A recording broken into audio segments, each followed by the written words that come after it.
মানে কি ক'ম এতিয়া, আমিতো বহুত দূৰৰ পৰা আহিছিলোঁ। আমিতো যিটো আশা লৈ আহিছিলোঁ ইয়াত মানে জুবিনদাৰ সমাধি ক্ষেত্ৰত আমি ভালকৈ চাম বা আমিও বহুত দূৰৰ পৰা আজি ভাওনা এখনকৈ কৰিম বুলি আমি আহিছিলোঁ। আমিতো যিমানখিনি যাৱতীয় বয় বস্তু লাগে আমি সকলোখিনি লৈ আহিছিলোঁ। যিহেতু ইয়াত চাউণ্ড নাপায় বুলি কৈছে, আমি চাউণ্ড তাৰ পৰা লৈ আহিছোঁ।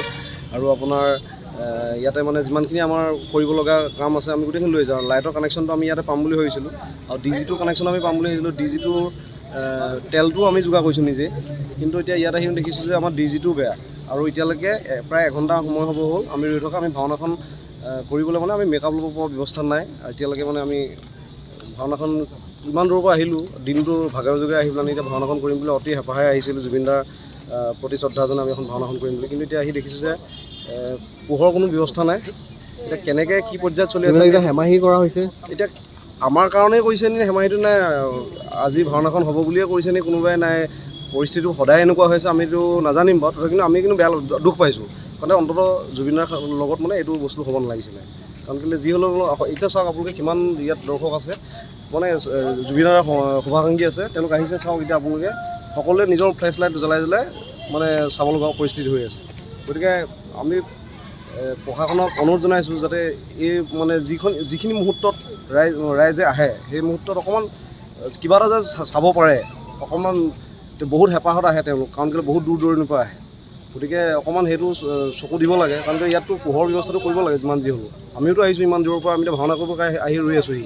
এতিয়া আমি মেকআপ ল'ব পৰা নাই, এতিয়া ভাওনা কৰিবলৈ এতিয়া দৰ্শক ক'ত পাম আমি, চাবলৈতো কোনো নাথাকিব ন লাষ্ট মুহূৰ্তত। এতিয়া 12টা বজালৈকে ইয়াত কোনো বহি নাথাকিব, আমি ইমান সময় মেকআপ চেকআপ লৈ আমি ভাওনা আৰম্ভ কৰিব পাৰিলোঁ, কিন্তু আমাৰ এতিয়া ব্যৱস্থাই নাই কৰিব পৰা। আজি ইমান লখিমপুৰৰ পৰা আহি আমি ইয়াত ইমান টকা পইচা খৰচ কৰি আমাৰতো কোনো ডাটা নাই বা কিবা নাই, আমি নিজৰ পকেটৰ পইচা ভাঙি আহিছোঁ ইয়ালৈ। গতিকে আমাৰ অকণ দুখ লাগিছে, অন্ততঃ লাইটটো আমি পাব লাগিছিলে, লাইটটো নোপোৱাটো আমাৰ দুখ লাগিছে। হয়, আচলতে এইটো একেবাৰে দুৰ্ভাগ্যজনক, এনেকুৱা হ'ব নাপায়। বিশেষকৈ জুবিনদাৰ ক্ষেত্ৰত এনেকুৱা হোৱাটো একেবাৰে অস্বাভাৱিক।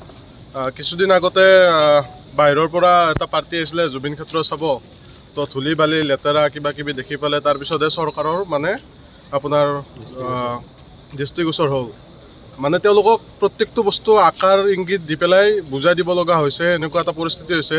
মানে চৰকাৰ ব্যৰ্থ জুবিনদাক লৈ পেলাই। জুবিনদাৰ সৃষ্টি, তেওঁৰ যিবিলাক গান, তেওঁৰ যিবিলাক ছবি, এইবিলাক চৰকাৰে সম্পূৰ্ণ ন্যায়ে দিব পৰা নাই এতিয়ালৈকে। ইয়াতকৈ আৰু দুৰ্ভাগ্যজনক আমাৰ অসমবাসীক বেলেগকৈ দিব নালাগে। জুবিন ক্ষেত্ৰত কাৰেণ্টে নাই, জুবিন ক্ষেত্ৰত চাওক, আপোনাৰ মই আহিছিলোঁ আপোনাৰ প্ৰায় 45 মিনিট আগত আহিছিলোঁ ইয়াত।